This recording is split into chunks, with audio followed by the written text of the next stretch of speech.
La situation évolue très vite et il nous reste plus beaucoup de temps pour agir. Les agriculteurs, asphyxiés et exploités par le système agro-industriel, ont organisé un blocage du pays. Rond-point, autoroute, Paris, les occupations et les actions se sont multipliées. Sauf que ce qui était prévisible est arrivé, les têtes syndicales ont appelé les agriculteurs à rentrer chez eux. Et ça juste après quelques maigres promesses faites par le gouvernement. Donc en ce moment même, des milliers d'agriculteurs ont reçu le même message, le mouvement est terminé.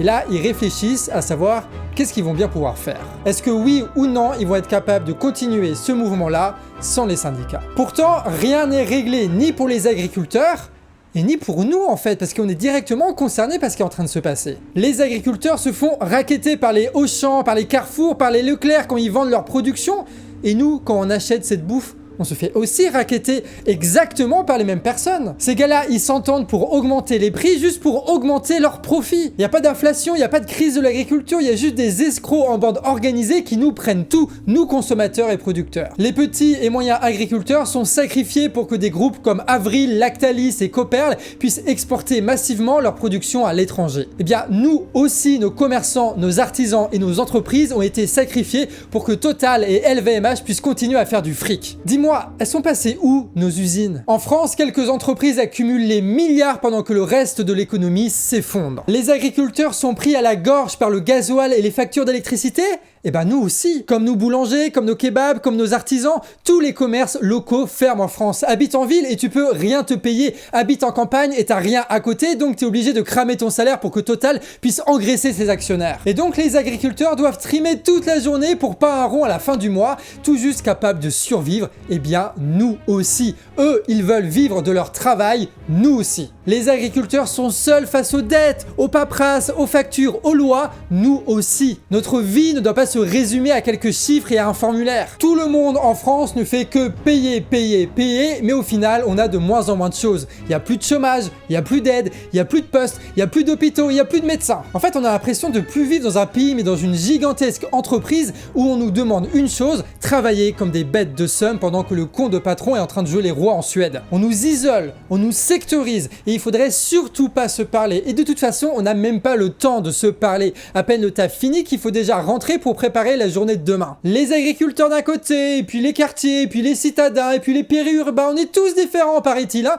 Les médias, ils ont 1001 cases où nous foutre bien séparés, alors qu'en réalité, on vit tous dans la même société qui nous casse tous les uns après les autres. On trime, on trime, on trime, et quand on se révolte contre ceux qui nous gouvernent, ils ont que deux réponses à la bouche, la propagande et la police. Cette milice magique qui permet à la Macronie de mater tous les mouvements de contestation et appliquer leur politique alors même que le peuple la rejette. La société que les agriculteurs dénoncent dans leur action, c'est aussi notre société. Les dirigeants que les agriculteurs affrontent dans leur blocage, c'est aussi nos dirigeants, tous corrompus qui nous mettent tous dans la même galère. Un système qui nous casse, oui, mais un système bloqué dès qu'un tracteur se met au travers de ses routes. C'est nos tracteurs contre leurs blindés, nos vies contre leurs pognons, notre fierté contre leurs mensonges. Alors dans ce moment décisif, ne laissons pas les agriculteurs seuls, soyons à leur côté. Et puis, rappelle-toi, en vrai, on a déjà bloqué les routes et les ronds-points face à l'augmentation des prix et pour une vie digne.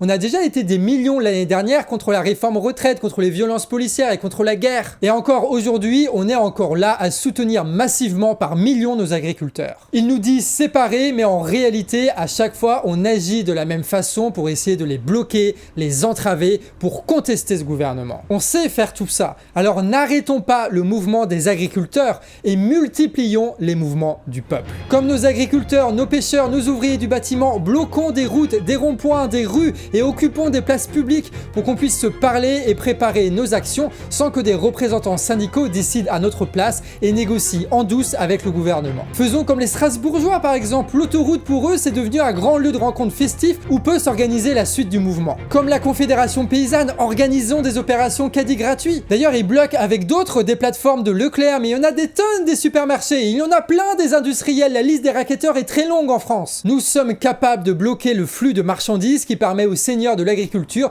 de faire fortune sur notre inflation et sur la destruction de la paysannerie française. Rendons-leur pour une fois la monnaie de leur pièce. Nous, le peuple, on peut attaquer ce qui est commun avec les agriculteurs, c'est-à-dire les fausses coopératives, les monopoles industriels et la grande distribution, ceux qui nous spolient et ceux qu'on peut bloquer ensemble. Et tant pis si les syndicats refusent de venir avec nous, c'est pas grave, on le fera quand même. Et nous, en tant que consommateurs, on va le dire, si nous bloquons les industriels, c'est pour nous, mais c'est aussi pour les agriculteurs. Et nous gagnerons la confiance des agriculteurs par nos actions, comme les agriculteurs gagnent en ce moment notre confiance par leurs actions. Comme les Lorientais, bloquons les dépôts de carburant. Rappelez-vous qu'il n'y a pas si longtemps, on bloquait les raffineries en France. Alors faisons pareil. Comme les gilets jaunes, ouvrons les péages, occupons les ronds-points, partageons partout les bonnes infos sur les réseaux. T'as les Drouet, les Rodriguez qui sont encore là et qui hésitent à repartir au combat. En fait, on hésite tous en réalité.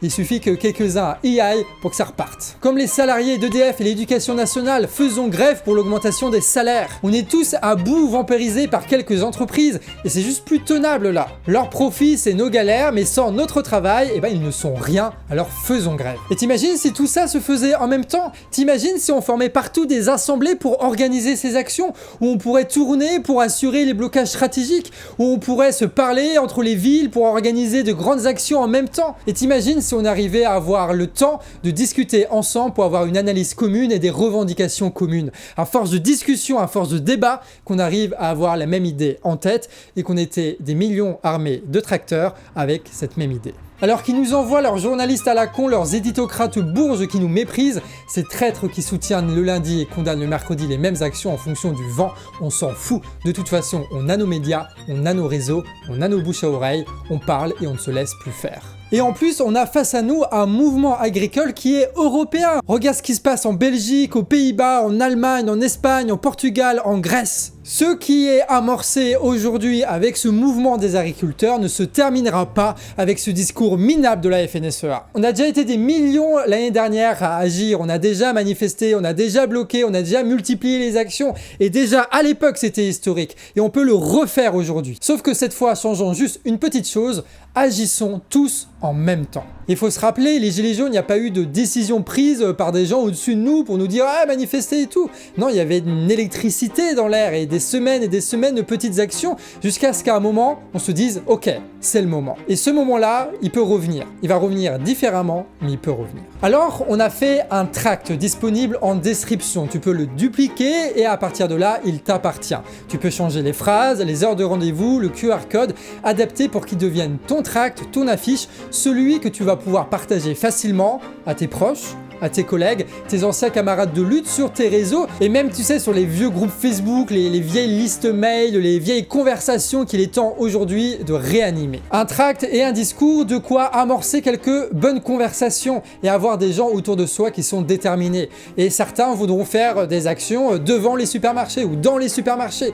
D'autres voudront rejoindre les blocages des agriculteurs, d'autres voudront organiser de grandes manifestations de soutien. L'important derrière ce tract, l'important derrière votre militantisme, c'est de parler, de former vos premiers groupes et d'agir. C'est ça qu'on vous propose. Et rassure-toi, on est des millions en France à être dans une telle situation que de toute façon, on n'a pas le choix de se révolter. Et en plus de ça, comme on l'a déjà dit, on est des millions à avoir déjà expérimenté le combat ces dernières années. On a de l'expérience, on sait ce qu'il faut faire, on sait ce qu'il ne faut pas faire, et si on a un peu d'initiative, on se mettra au boulot comme on sait faire. Ce qui importe, c'est que tout ce qu'on fera dans ces prochains jours nous sera utile. Nos actions, notre expérience, nos réseaux, nos confiances, tout ça, ce sera notre héritage pour les prochains mouvements sociaux. En description, tu trouveras donc le tract, mais aussi une adresse mail, sabouge@lecanardrefractaire.org, pour nous contacter si tu as besoin de conseils ou si tu organises des actions même petites. Comme ça, nous, on va pouvoir en parler sur la chaîne pour que d'autres personnes puissent te rejoindre. Et si tu penses qu'il faut aussi soutenir les agriculteurs et agir à côté d'eux, tu peux partager cet appel et ce tract autour de toi. Bref, dans ce mouvement, tout ce qu'on pourra aller chercher, on viendra le chercher avec les dents s'il le faut.